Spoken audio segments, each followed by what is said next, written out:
Le temps, pour moi, c'est un peu mon ami et mon ennemi. L'humanité n'en serait pas là sans cette quête du temps qui est un peu romantique, quoi. Et l'être humain a toujours cherché à mesurer le temps, et moi, j'essaye de perpétuer un peu cette idée que je trouve romantique. Et puis le temps est mon ami aussi, parce que ça me permet de créer des choses. J'ai commencé l'horlogerie avec mon père. Mon père était donc horloger et puis je le suivais un peu derrière l'établi. Il me donnait des vieux réveils pour bricoler. Quand il a fallu choisir un métier, c'est naturellement que je suis allé faire le même métier que papa. Pour moi, l'horlogerie, c'est un art et une science. Les deux sont indissociables. Science, parce qu'il faut maîtriser la physique, les mathématiques, le calcul, la mécanique, tout ça, qui est assez rigide. Et un art, parce que chaque horloger a sa possibilité de s'exprimer, les petites subtilités qu'on va mettre, comment on dessine la montre. Pour moi, j'ai trouvé dans l'horlogerie mon terrain d'expression.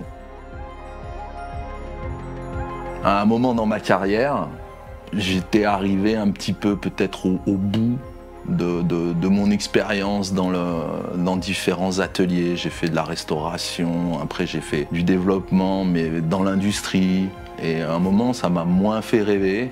Et puis je pense que j'étais un peu aussi frustré par le manque de création, la lenteur que tout prenait. Et ouais, j'en étais presque arrivé à un dégoût et à me poser la question, est-ce que ça a encore un sens de continuer? Je m'amusais plus, quoi. Et puis j'ai décidé, et puis mon corps aussi m'a fait ressentir que j'étais pas heureux, et j'ai décidé d'arrêter. Donc j'ai arrêté l'horlogerie pendant 1 an, je me suis posé pas mal de questions. Il a fallu que je fasse une pause, puis que je me pose les bonnes questions, puis que je fasse une horlogerie peut-être différente. Je me suis rendu compte que peut-être j'étais pas allé au bout de quelque chose, et j'avais toujours eu ce rêve d'essayer de faire ma montre, de créer quelque chose entièrement par moi-même.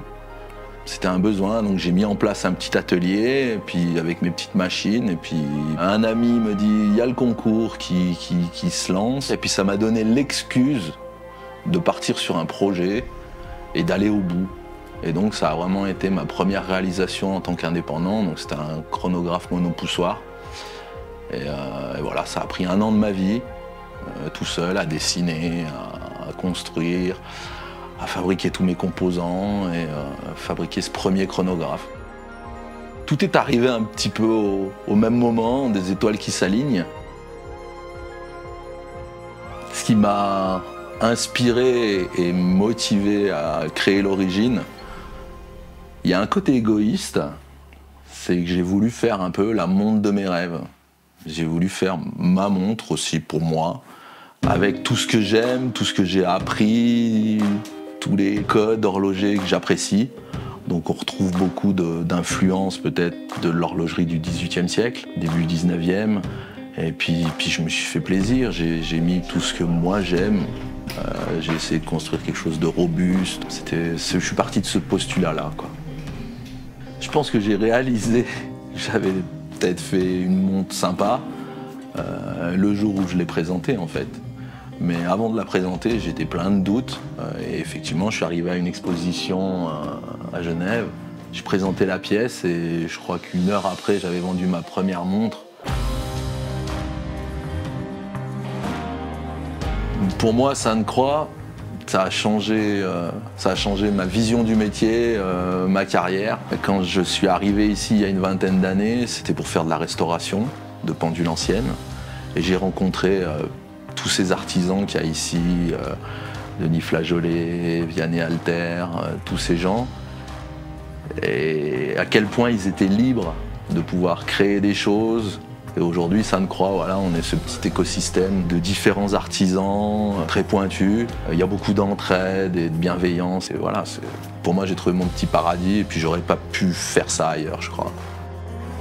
J'ai rencontré Chris d'Esperlux en 2022. Il est venu à l'atelier ici à Sainte-Croix. Voilà, il a découvert l'origine, on a commencé à discuter de comment on pourrait un peu faire quelque chose de spécial et faire une série un peu sympa. On s'est rendu compte qu'on avait chacun cette envie de faire quelque chose peut-être un peu plus 19e, avec justement la couleur dorée sur les ponts, un cadran un peu plus épuré que l'origine, avec un cerclage,